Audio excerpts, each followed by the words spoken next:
Cagmiñac le ofrece pulso geopolítico. Cagmiñac, la verdadera gestión activa de fondos de inversión desde 1989. Comunicación comercial. Invertir implica un riesgo de pérdida de capital. En Radio Intereconomía, Pulso Geopolítico. Análisis sobre los nuevos desafíos mundiales. Presenta Rafa Jiménez.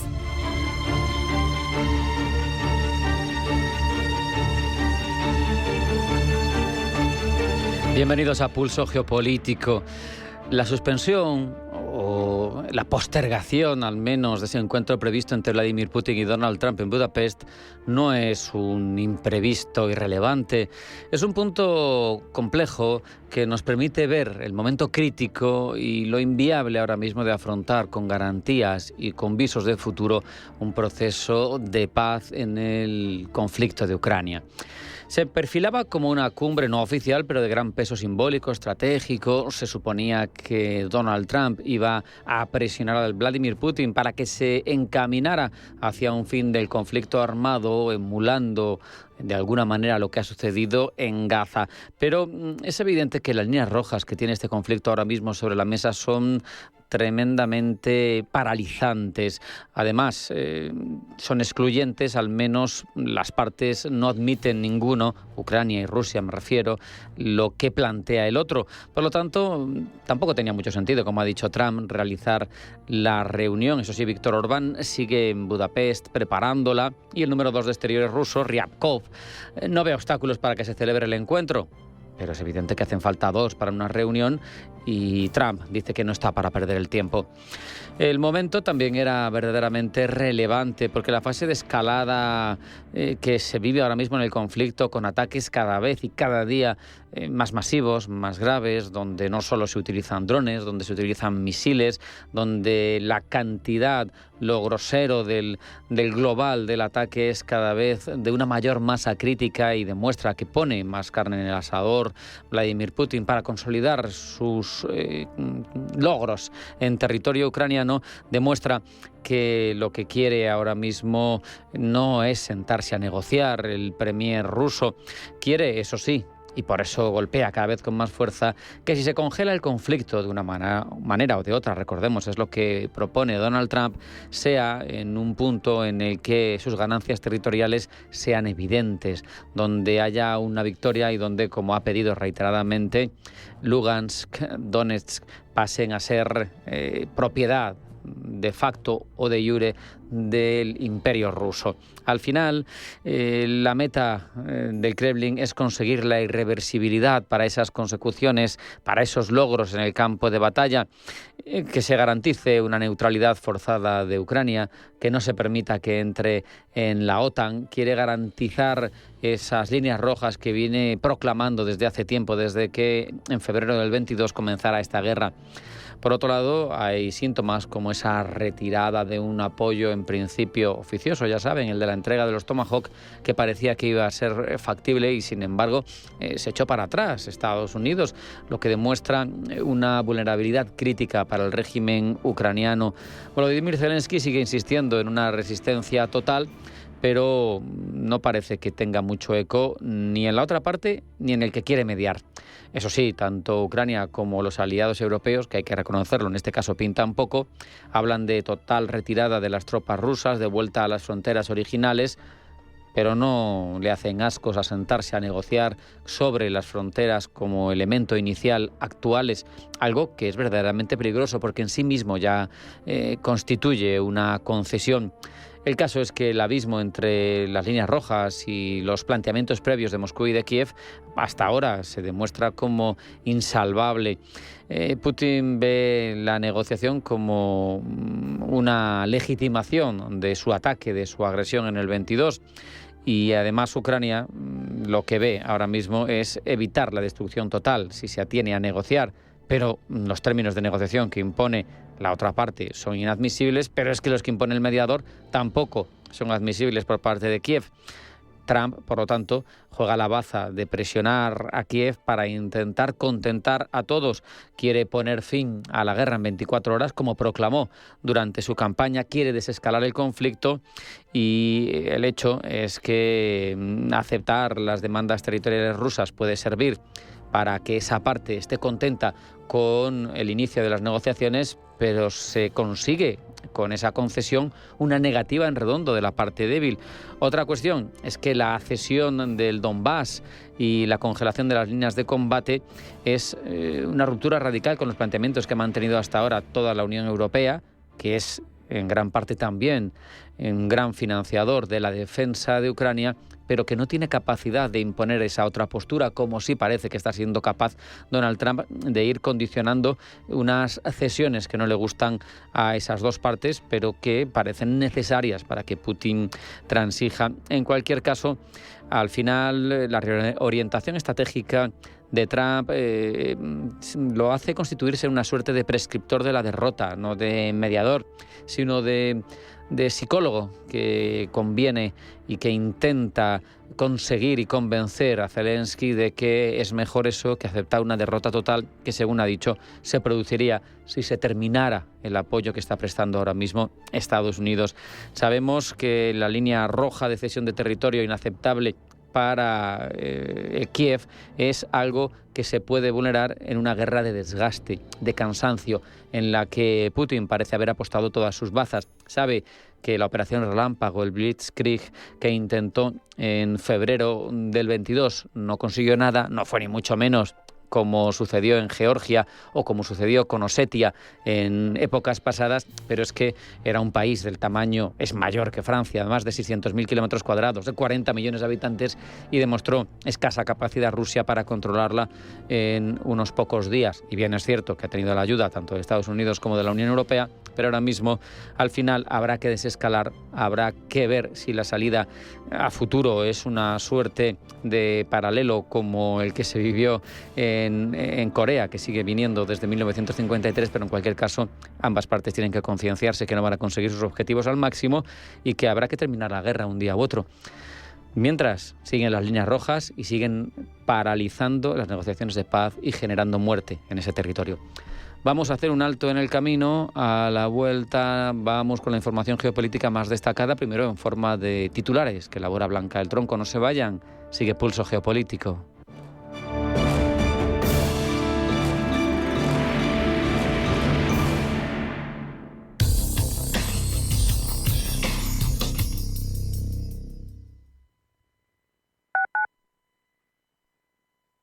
Atención inversor, únete al club de inversión de Grupos Eneas. Estamos especializados en la compra, reforma y venta de inmuebles y otros activos, ofreciendo rentabilidades muy atractivas. Coinvierte con nosotros. 91 639 0347. Grupos Eneas, tu aliado en la inversión.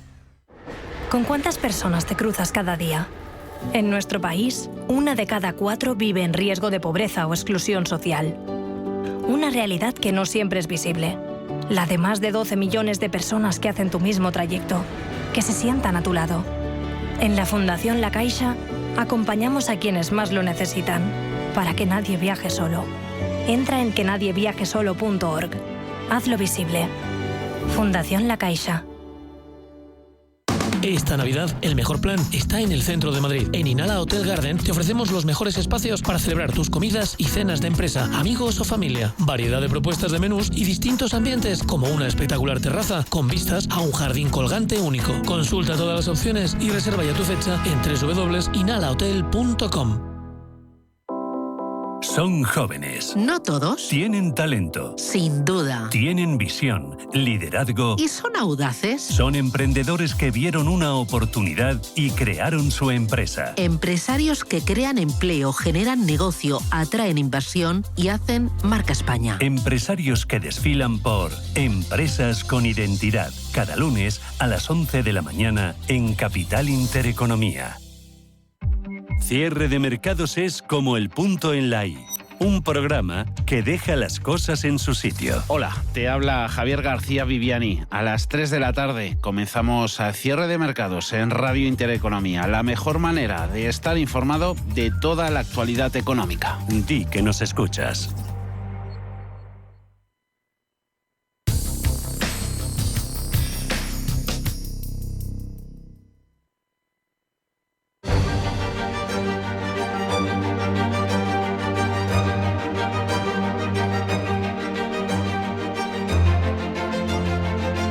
En Radio Intereconomía, Pulso Geopolítico.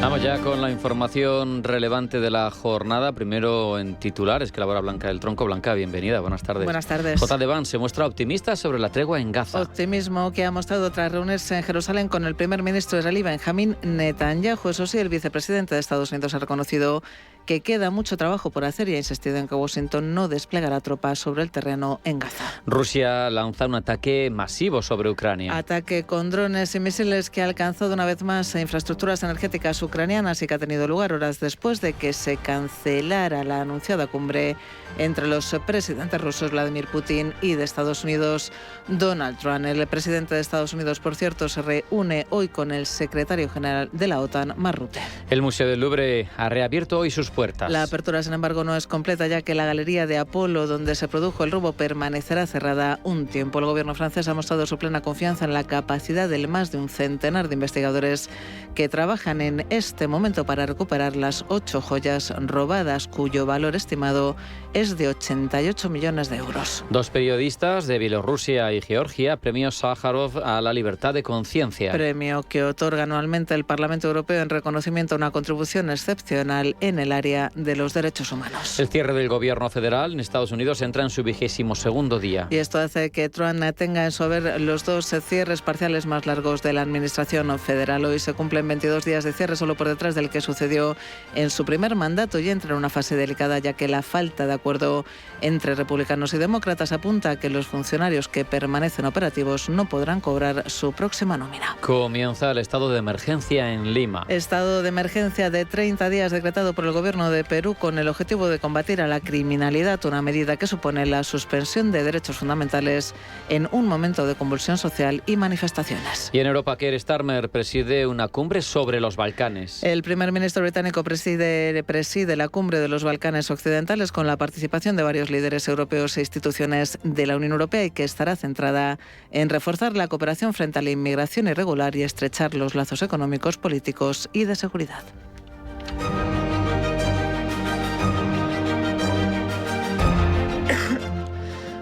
Vamos ya a profundizar en todas estas informaciones, Blanca. La paz en Ucrania se divisa cada vez más lejos después de que Donald Trump asegurara ayer que no quiere una reunión inútil con Putin, con lo que el encuentro en Budapest queda en el aire.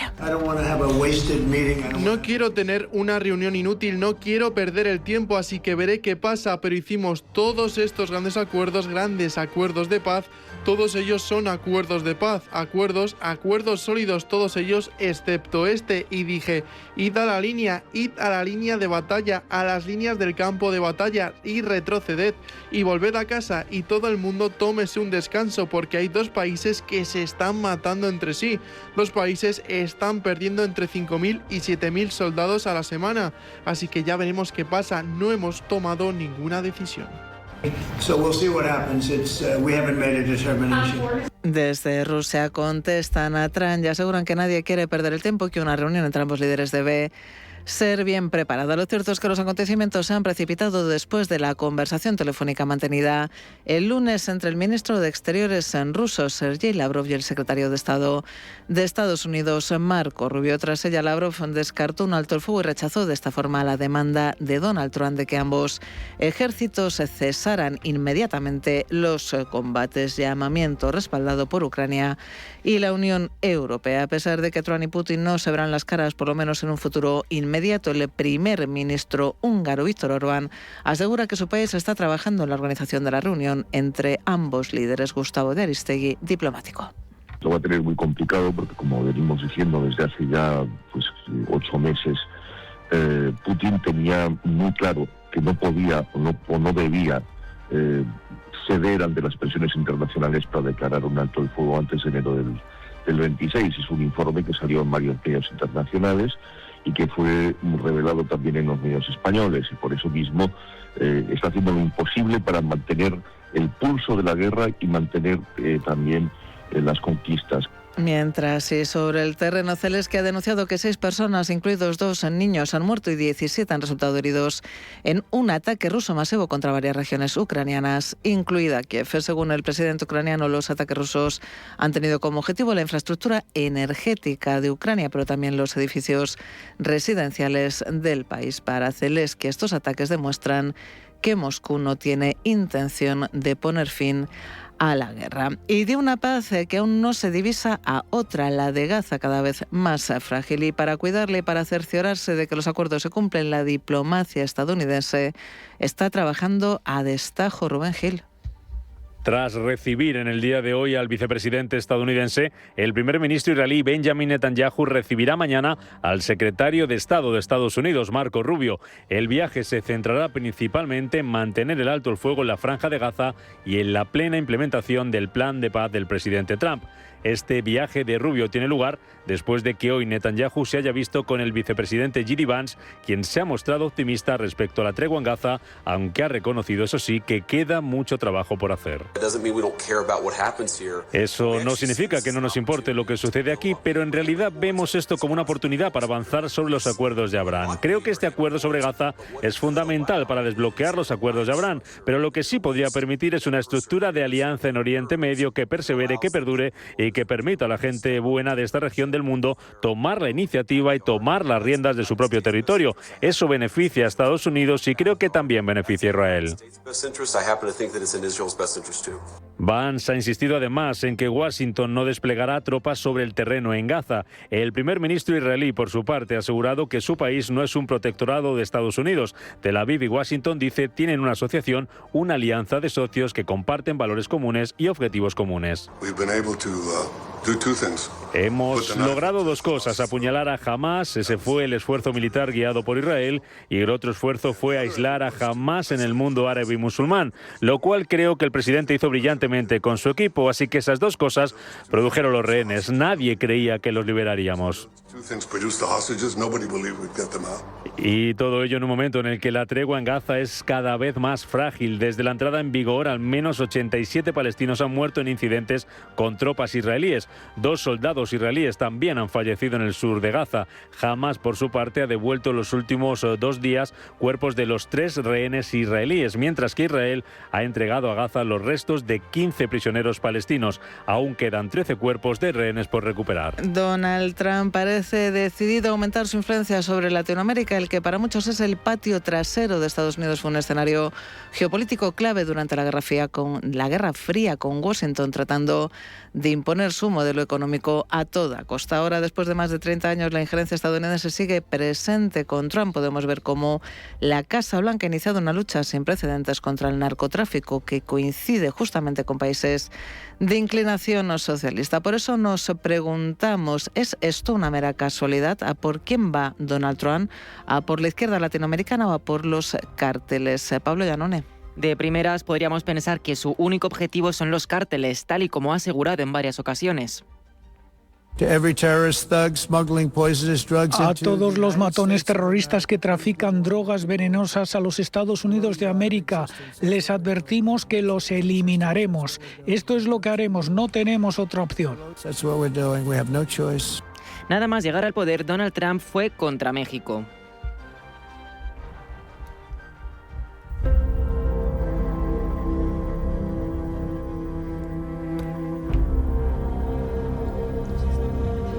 Amenazó al gobierno de Claudia Sheinbaum con un 25% de aranceles si no lograba detener el flujo de fentanilo. Aunque trataron de negociar, Trump acusó a Sheinbaum de no mejorar la situación.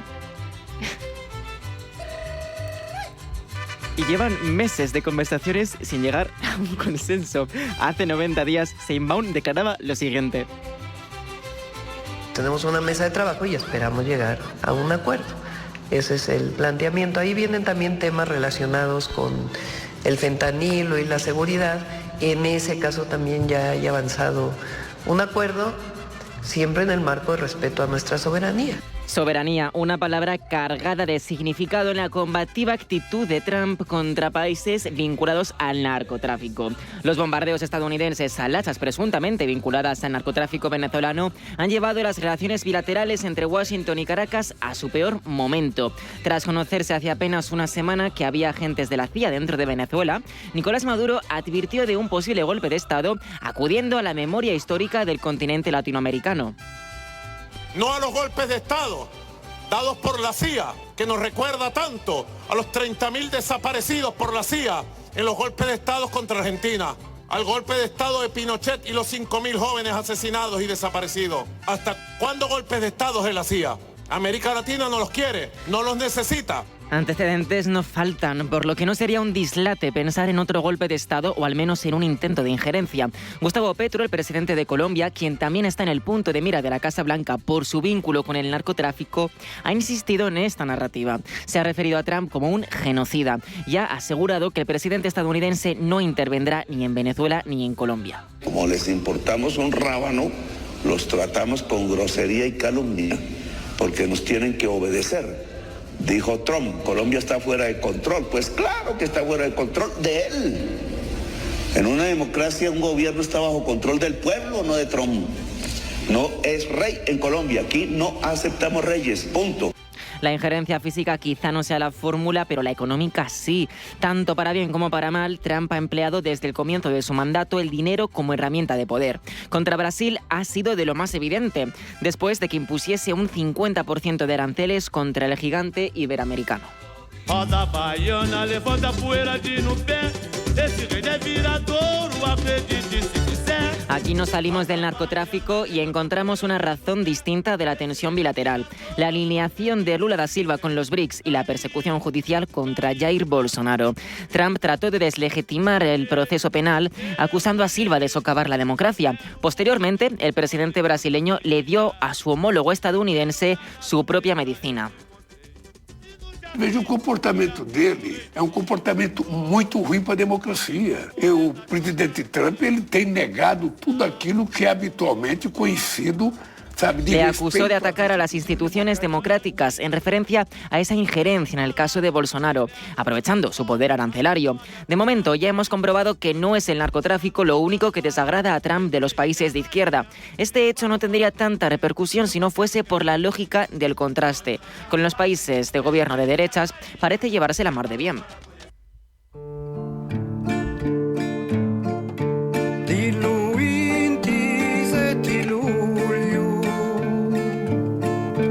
El caso más evidente es el de Javier Milei, a quien hace unos meses le prometió su respaldo al 100% en las elecciones legislativas que, por cierto, se celebrarán este domingo.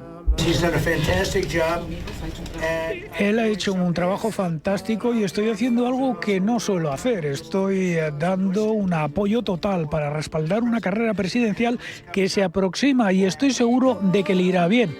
Pero ahora creo que esto con suerte lo asegura y para la gente de Argentina lo respaldamos al 100%. Creemos que ha hecho un trabajo fantástico, ha heredado un desastre y lo que ha hecho para arreglarlo es bueno.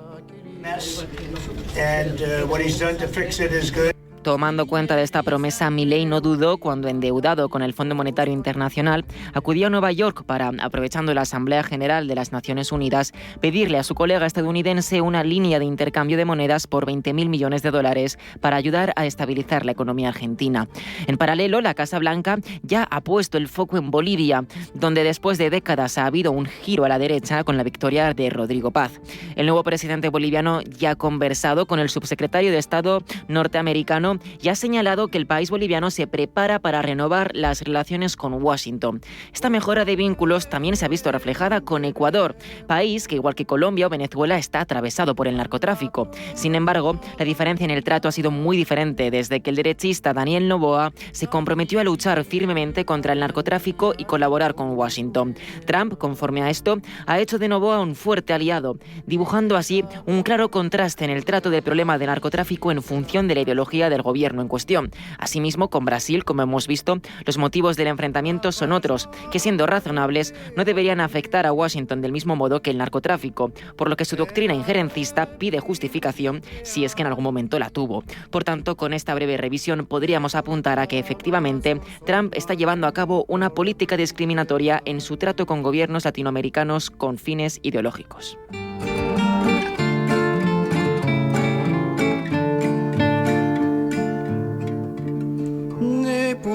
En Radio Intereconomía, Pulso Geopolítico.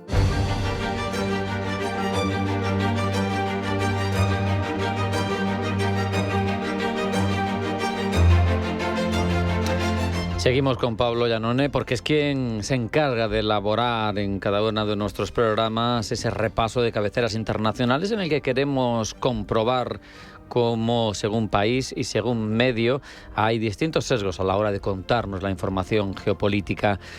Empezamos con el Servicio Internacional para los Derechos Humanos, que ha advertido de que Naciones Unidas está en una crisis de financiación que podría impedirle seguir con informes valiosos sobre el estado de los derechos humanos en el mundo. Desde Taiwán, Pablo, The Straits Times destaca el término amenaza existencial. Y se hace eco de que es el impago por parte de Washington de las cuotas de membresía de la ONU, sumado a los esfuerzos de China y Rusia por desfinanciar a los organismos de derechos humanos, lo que podría asestar ese golpe mortal a la batalla de las Naciones Unidas contra los abusos de derechos. De momento, esto podría tener ya efectos sobre la investigación del Consejo de Derechos Humanos en torno a la violencia que asola la República Democrática del Congo. Desde Suiza, el Geneva Solutions destaca el papel de China y de Rusia, los que han acusado, dice, de sabotear precisamente esa financiación de la ONU. El medio habla de una campaña sistemática encabezada por China y Rusia para socavar la maquinaria de derechos humanos de las Naciones Unidas, en particular las investigaciones sobre abusos en países como Ucrania, Bielorrusia, Venezuela y Corea del Norte, secuestrando para ello comités técnicos de presupuesto en Nueva York. Precisamente desde China, el South China Morning Post nos cuenta que Perú ha declarado el estado de emergencia en la capital para combatir la espiral delictiva. Se trata del primer acto importante del presidente interino, dice South China Morning Post. Con ello trata de abordar la crisis de seguridad que ha contribuido a la destitución de su predecesor. Seguimos en Iberoamérica, donde el medio argentino Clarín usa un lenguaje crítico contra las medidas del presidente interino de Perú. Habla de fuertes restricciones que paralizarán Lima y Callao por un mes. Y es que quedarán suspendidos derechos fundamentales como la inviolabilidad del domicilio y la libertad de reunión. Las fuerzas de seguridad podrán ingresar a cualquier casa sin orden judicial y se prohíben además las reuniones masivas. Nos quedamos con la prensa iberoamericana. La victoria del conservador Rodrigo Paz en Bolivia mantiene a los medios de países de izquierda en alerta. Desde el colombiano El Tiempo se preguntan qué supone el giro a la derecha de Bolivia para Argentina y para Chile. Análisis editorial que apunta a un cambio de ciclo político en el cono sur, marcado por demandas de orden, seguridad y gestión económica, dice el medio colombiano, más ortodoxa. En Argentina, la victoria de Paz prosigue podría ayudar a consolidar a la derecha libertaria de Javier Milei, quien se enfrenta a elecciones legislativas este domingo. Por su lado, en Chile, el izquierdista Gabriel Boric, quien enfrenta un desgaste significativo, podría ver aún más debilitada su posición, cada vez más arrinconado por su vecindad. Entre tanto, desde el medio chileno El Mercurio se pone el foco en que el nuevo presidente boliviano aspira a reforzar las relaciones entre Washington y Sucre. Y es que el propio Paz ya ha declarado sus intenciones de que la relación con Estados Unidos sea fluida, después de haber sido felicitado por el subsecretario de Estado norteamericano. Con este anuncio, Bolivia se dispone a reanudar las relaciones diplomáticas formales con Estados Unidos, interrumpidas desde 2008. Y terminamos en Rusia.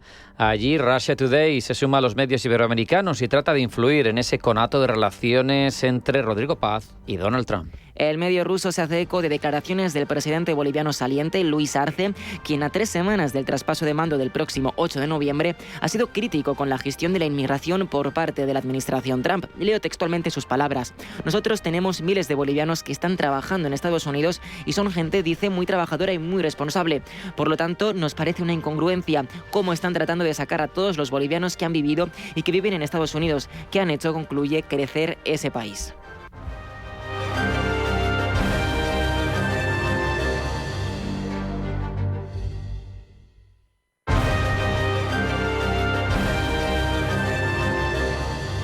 No todas las gestoras son iguales. Desde 1989, Cagmiñac ha ofrecido a los inversores una gestión verdaderamente activa y basada en sus convicciones, ayudándoles a alcanzar sus objetivos a largo plazo. A lo largo de nuestra historia, hemos desafiado el consenso y descubierto oportunidades de inversión allá donde se encuentren, explorando todas las posibilidades. Cagmiñac, 35 años de verdadera gestión activa. Más información en cagmiñac.es.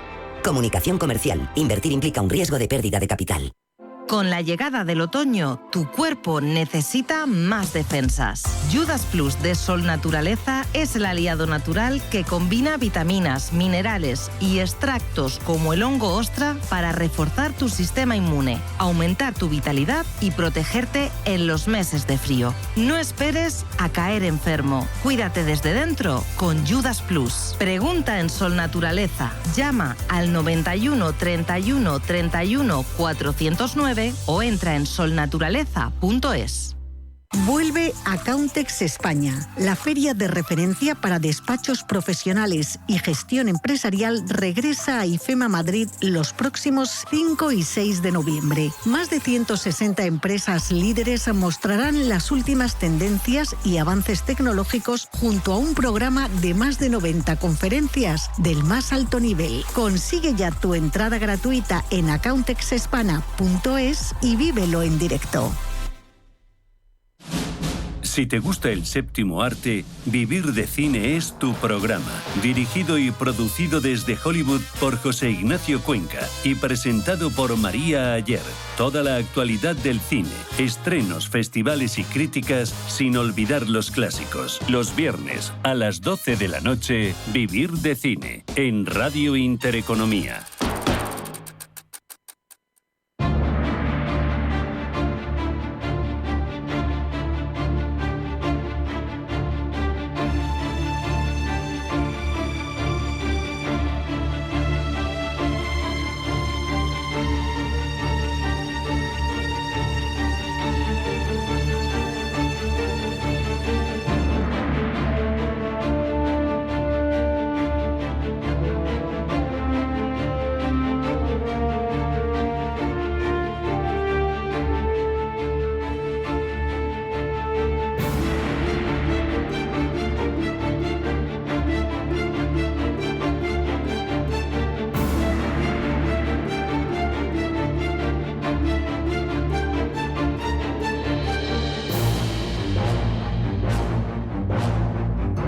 Europa atraviesa uno de los momentos más inciertos de su historia reciente.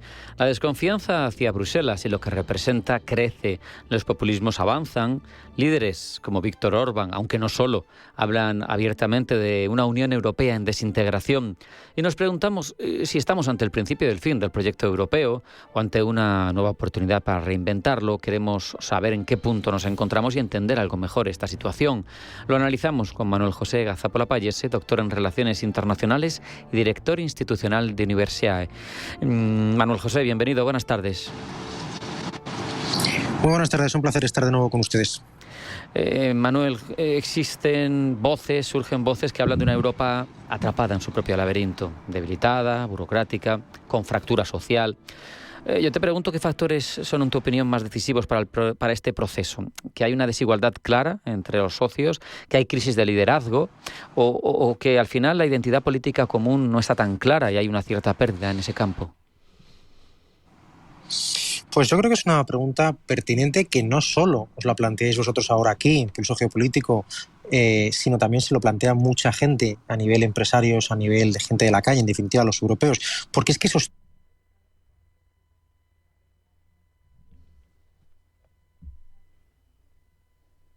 o provocan o producen que Europa esté atrapada en ese laberinto. Hablamos de esa desigualdad económica que a nivel interior va creciendo, provoca un estancamiento, hay esa crisis de liderazgo que luego, si queréis, comentamos un poco las diferentes vertientes políticas que generan también un clima complicado, y luego tenemos la pérdida de identidad común, ¿no?, que es la idea de hasta qué punto el pertenecer a la Unión Europea aporta un valor añadido, que personalmente creo que sí, pero genera también descontento, desconfianza a razón de la burocracia, etcétera, etcétera. Así que esa combinación de factores que señalabais, de desigualdad económica, crisis de liderazgo y pérdida de identidad común, suman un conjunto de elementos pues problemáticos que afectan de manera notable a la sanidad de la Unión Europea, del proyecto europeo. Yo creo que eso es indudable, más allá de las posiciones políticas de unos u otros.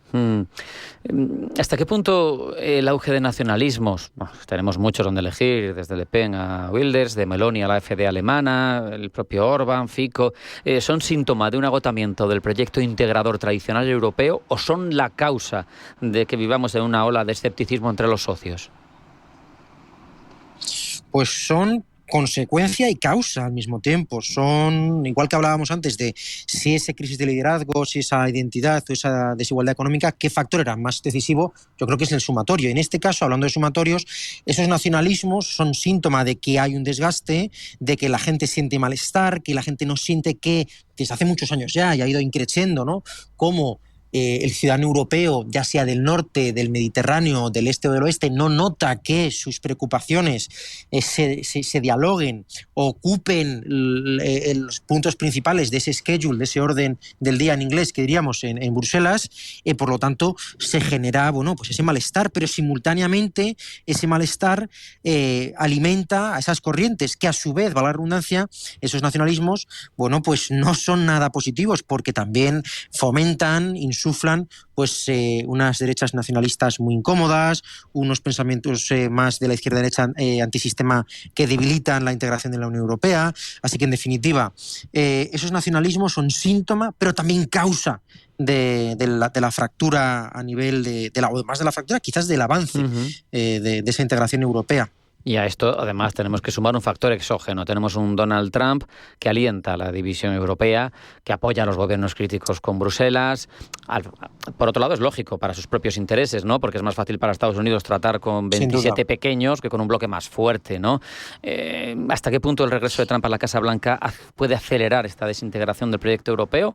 O al revés, o puede reforzar porque ves que por separado eres insignificante y que unido eres más potente. Esa tendría que ser, justamente, yo creo que lo interpretarán o lo deberíamos interpretar así de manera inteligente todos los europeos. Más allá de que nos guste más el proyecto europeo, no, yo lo saben los oyentes, yo siempre me he declarado de manera argumentada claramente proeuropeísta, lo cual no significa que yo no tenga mis discrepancias como las tengo con las formas en las que estamos haciendo esto, porque esto es una responsabilidad compartida entre todos los europeos. Dicho lo cual, creo que la llegada a la Casa Blanca en este segundo mandato de Donald J. Trump, creo que debería ser, como tantas otras ocasiones, un motivo, un revulsivo para ir hacia adelante, ¿no? Ahora bien, es cierto, y no podemos negarlo, que a Estados Unidos le interesa la famosa idea del divide y vencerás.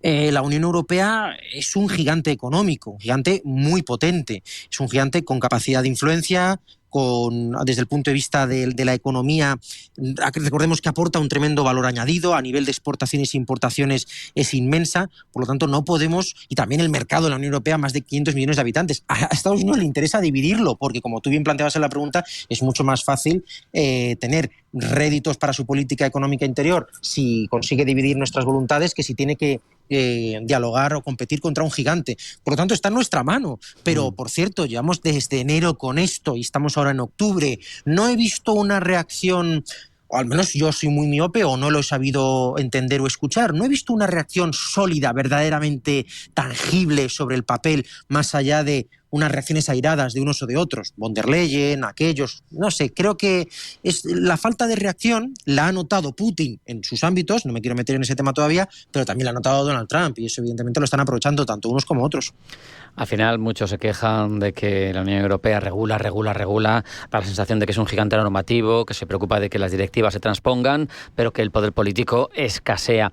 Una deriva, no sé si te parece factible para algunos, es que no se rompa, que no se desintegre, que no sean tan alarmistas como Orbán, pero que sobreviva como institución, pero como un cascarón, como una estructura vacía, un poco irrelevante. Depende de lo que queramos hacer los diferentes Estados miembros. Si la queremos hacer irrelevante, podemos hacerla desaparecer si es necesario. Creo que sería un pensamiento bastante absurdo en un mundo donde la hipercompetitividad es tan brutal en la retención de talento, en la creación de tecnología, en el desarrollo de patentes, empezar a hacer ineficaz o sin sentido, diluir de manera deliberada a la Unión Europea, creo que sería de un error propio de la... Bueno, pues de un pensamiento poco estratégico, sino de no entender cómo funcionan las relaciones internacionales. Es verdad que la Unión Europea es un gran regulador, pero no olvidemos que su poder es vinculante, pero quizás es tan grande como, por hacer un paralelismo, como con las grandes universidades en España, que generan muchísimo conocimiento y muchísimo talento, pero son elefantes muy lentos y también arrastran mucha deuda, por hacer un paralelismo que quizás nuestros oyentes puedan entender. Y esa es la problemática, hay que hacerla más ágil. Ojo, más ágil no significa convertirla simple y llanamente en un cascarón, porque para cascarones ya tenemos otras grandes supuestas uniones europeas en Latinoamérica, en África y en Asia que no sirven absolutamente para nada más que para hacer fotos de vez en cuando. Sabemos que hay un hándicap ahora mismo en los procedimientos, esas tomas de decisiones por unanimidad o por mayorías muy reforzadas, que hacen que ese dinosaurio sea tan lento, y hay quien aboga, bueno, pues al final lo que tenemos que hacer es una cooperación de Estados soberanos, pero claro, esto genera a su vez el problema de los unilateralismos, genera también las varias velocidades. Yo no sé si tiene sentido una Unión Europea con varias velocidades, porque al final nos serviría para evitar vetos de países que reman tanto en dirección contraria como Hungría, por ejemplo, pero al final se desnaturalizaría un poco, ¿no?, esa palabra, ¿no?, esa misma definición, unión. Totalmente. Tú lo has planteado de manera mucho más clara que lo que podría haber hecho yo. ¿Podemos replantear qué queremos de la Unión Europea? Hagámoslo, por supuesto que sí. Ahora, una unión a varias velocidades. ¿En qué ámbitos? En el ámbito económico, como cuando tuvimos la crisis, a varias velocidades, como cuando tuvimos la crisis de la migración de esos refugiados hace 10 años que venían de Siria, en velocidades en la deuda pública, diferentes velocidades en el desarrollo de armamento, que hemos hablado de manera muy generosa también en este espacio radiofónico, diferentes velocidades, ¿en qué términos, en qué ámbitos? Porque si vamos a hacer diferentes velocidades en todo, pues entonces eso no es hacer la Unión Europea más flexible. Claro. Eso es desmontar la Unión Europea, hacer un proyecto de cooperación muy interesante, sin duda, pero entonces no Unión Europea. Es que hay que también tener claro de dónde venimos, dónde estamos y hacia dónde vamos. Es que es muy importante, y eso desde el punto de vista militar, nuestros colegas oyentes que vengan del mundo castrense, uno lo sabe, y lo saben perfectamente. ¿De dónde venimos, dónde estamos, hacia dónde vamos? Hay que tener muy claro hacia dónde vamos. Si no tenemos muy claro hacia dónde vamos, pues evidentemente la Unión Europea a varias velocidades podrá actuar como gasolina para seguir avanzando, pero también irá corroyendo todos los problemas que ya tenemos. Es decir, esta cuestión a medias tintas, que si sí, que si no, es absurdo. Y eso va a aprovecharlo China, lo va a aprovechar Rusia, lo va a aprovechar Estados Unidos, y lo va a aprovechar África, Marruecos, etcétera, etcétera, porque nos estamos dividiendo nosotros solos. Aunque hay que razón para el descontento, no caigamos en la idiocia, ¿no? Tradicionalmente, desde la Comunidad del Carbón y del Acero, etcétera, el eje que ha tirado de todo esto ha sido París-Berlín. Ha sido un eje franco-alemán muy concienciado, con mucho empuje, y que ha ido arrastrando y que ha tenido capacidad para mejorar la vida de cientos de millones de europeos. Yo no sé cómo ves ahora mismo la potencia de estos dos actores, que son además los dos PIBs y que son los dos enemigos históricos, los dos antagonistas de suelo europeo tradicional de grandes guerras, pero que juntos estaban uniendo y tirando de todos nosotros. ¿Puede una pasividad desde Alemania o desde la propia Francia arrastrar al conjunto del proyecto a la parálisis? Puede afectar mucho. Pensemos en un análisis deportivo, que los oyentes piensen en baloncesto, en balonmano, en fútbol, en algún deporte de equipo. Una cadena, un equipo es tan fuerte como fuerte es su eslabón más débil. Por lo tanto, si Alemania y Francia no tienen esa capacidad de tirar, de ser locomotoras, pues existe el altísimo riesgo de que tengamos un estancamiento en este proceso. Por lo tanto, es razonable que ahora la Unión Europea esté un tanto gripada a su motor por esos problemas internos a nivel económico, a nivel social, a nivel político. Fijémonos en la tormenta política que hay en Francia. También un poco la inestabilidad, los extremismos que tenemos en Alemania. Pues es importante que no se contagie. Pero es inviable también decir esto, porque sabemos que es que la economía de la Unión es la economía de Francia y Alemania. Por lo tanto, no es un buen momento. Tampoco vamos a ser optimistas ni tampoco dramáticos. No es un buen momento. Por lo tanto, es una oportunidad, una ventana para que aquellas economías más de segundo nivel, que no significa que sean peores, sino menos voluminosas, como la española u otras del Mediterráneo, tengamos una actitud más proactiva a la hora de impulsar las cuestiones económicas. Eso sí sería un factor decisivo para no tampoco depender y ser monodependientes de la cuestión económica tractora de Alemania y de Francia. Nos hemos quedado sin tiempo, Manuel José, pero te pido una respuesta rápida sobre uno de esos versos sueltos que son los que salpimentan toda esta crítica en torno a la Unión Europea. Víctor Orbán dijo hace nada que la Unión Europea está en estado de desintegración. ¿Tú crees que tiene razón o crees que es un agorero? Mójate. No, creo que le interesa. Creo que le interesa para que, por su voluntad política, por su escenario electoral, por sus acercamientos a Vladimir Putin, lo cual no tiene nada de malo, o sí, según se vea, ¿no? Desde qué perspectiva, pero no le interesa la perspectiva, las formas de hacer, las formas de proceder de Bruselas. A él no le interesa que le sigan exigiendo cuentas, por lo tanto, él siempre va a hablar de que, bueno, el club europeo le funciona hasta lo que le interesa. Es más, ya dijo que estará hasta que le sea ventajoso. Por lo tanto, es una cuestión más oportunista. No creo que Víctor Orbán tenga la capacidad de hacer fracasar o no a la Unión Europea, a no ser que sea capaz de convencer a más gente. Manuel José Gazapo Lapallese, doctor en Relaciones Internacionales, director institucional de Universae. Muchas gracias, como siempre. Un abrazo. Hasta la próxima. Muchas gracias. Un abrazo. Buena tarde.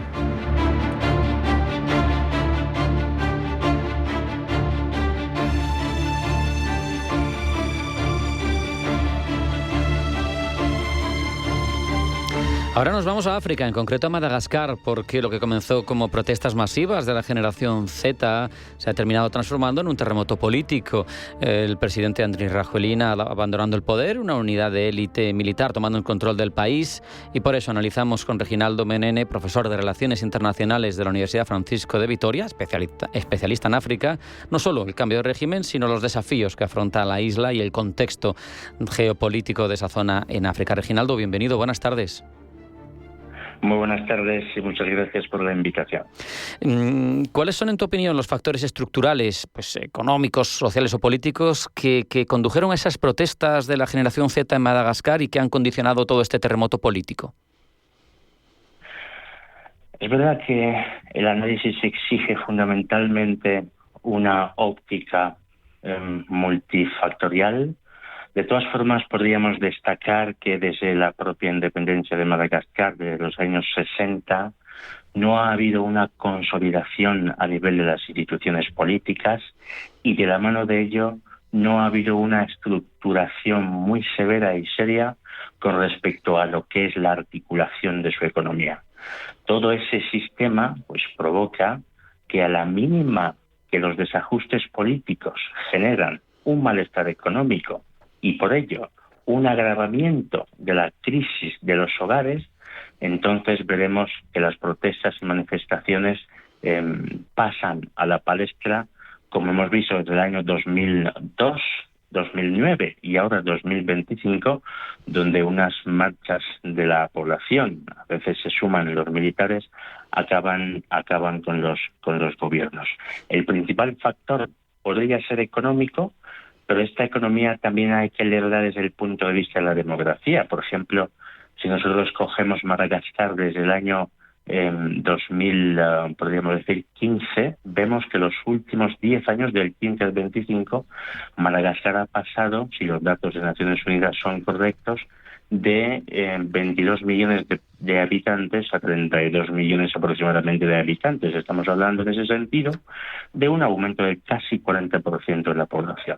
Si a esto se le suma que el mercado interno no está siendo lo suficientemente capaz para absorber a esta población, sobre todo y en su mayoría joven, entonces la generación Z va a tener el protagonismo que está teniendo ahora mismo en Madagascar, y las protestas y manifestaciones y el malestar en general de la población para con sus líderes políticos, pues no puede esperar.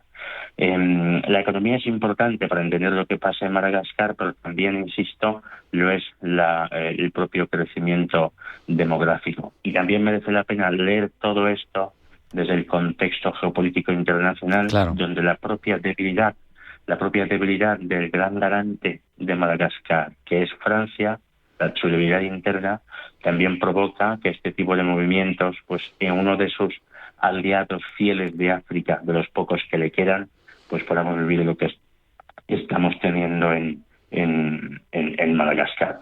Pero si tuviésemos que incluso tomar un antecedente más próximo a nosotros, tendríamos que ir de alguna manera a la crisis y golpe de Estado antecedentes, el del 2009, ¿no? Vemos que el Andry Rajoelina, que entonces era alcalde de Antananarivo, capital de Madagascar, encabeza las protestas contra el presidente de entonces, Marc Ravalomanana, y como suele pasar, el palacio es tomado por los militares, se produce un colapso del gobierno civil y entonces Rajoelina, como lo que estamos viendo ahora con el actual, se proclama jefe de la autoridad de transición.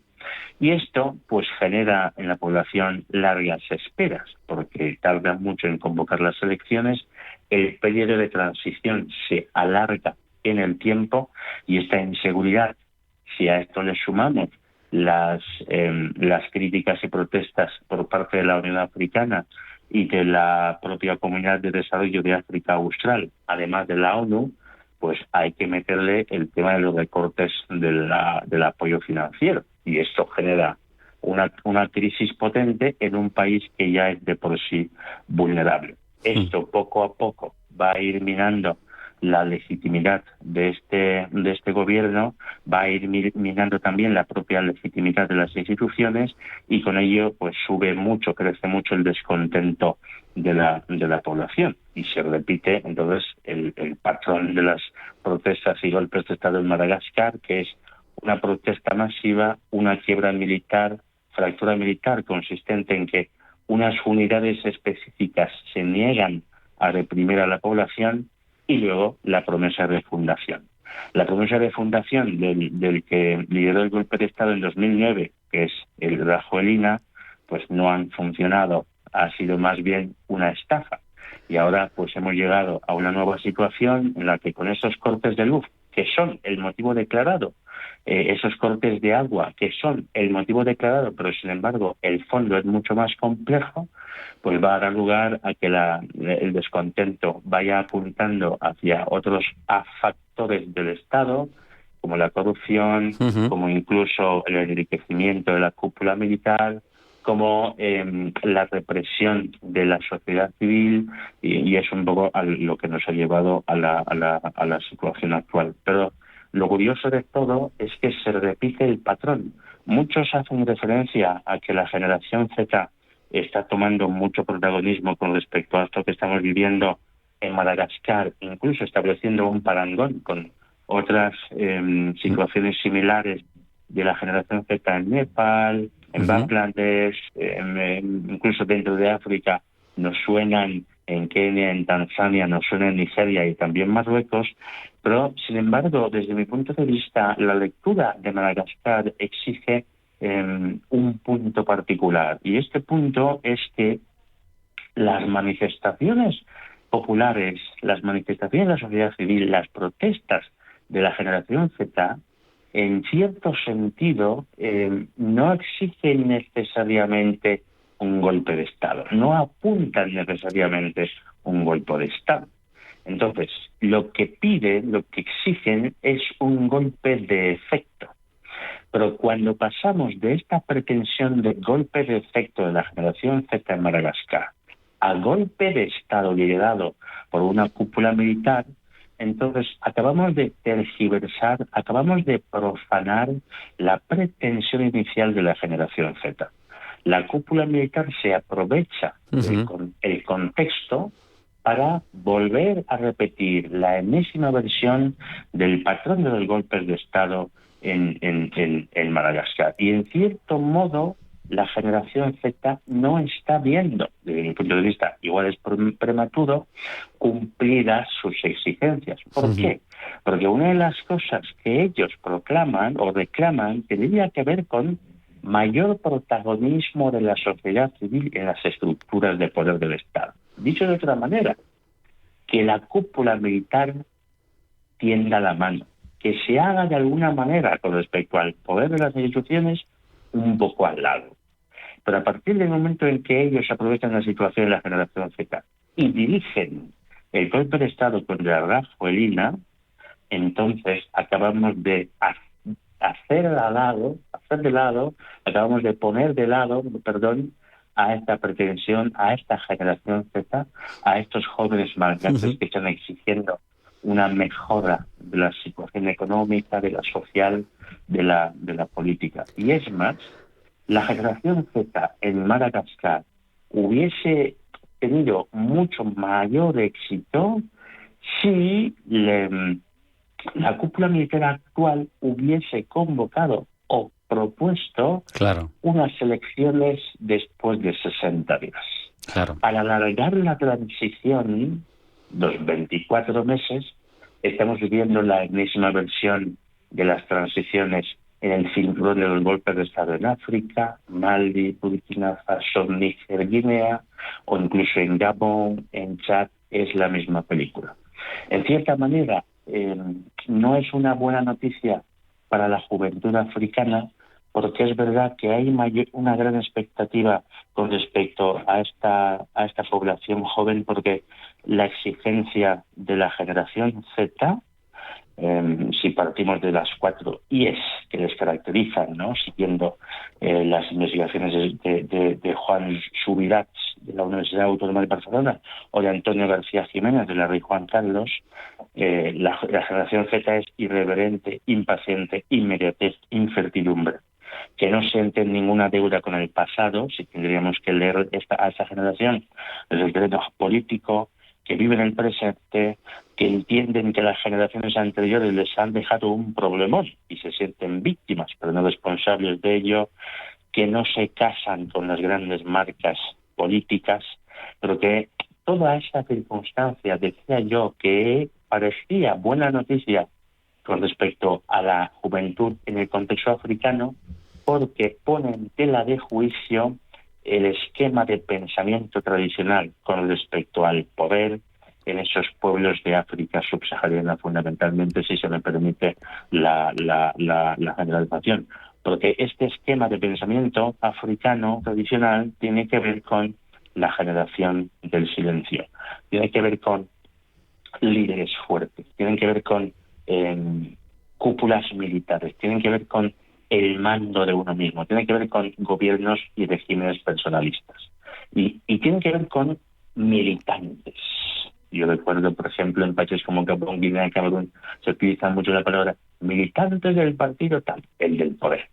Pero claro, sabemos que la generación Z, más que militancia, ellos van a activismo. Entonces, creíamos y teníamos mucha esperanza con respecto a Madagascar, de que la juventud africana iba a vivir por una primera vez, después de mucho tiempo, una contestación seria y pacífica de este círculo con respecto a la realidad que está afectando el continente, que tiene que ver con una gran crisis económica y que tiene que ver con la ineficacia de la clase política que no está sabiendo articular. Pues con esos argumentos yo creo que ha quedado muy claro, Reginaldo, y hemos entendido mejor el porqué de esos sucesos en Madagascar. Tiene mucha tela por detrás, pero se nos ha acabado el tiempo. Reginaldo Menene, profesor de la Universidad Francisco de Vitoria, muchas gracias, un abrazo, hasta la próxima. Muchas gracias, hasta la próxima. Hasta luego. No hay tiempo para más, esto ha sido todo en Pulso Geopolítico. Hasta mañana.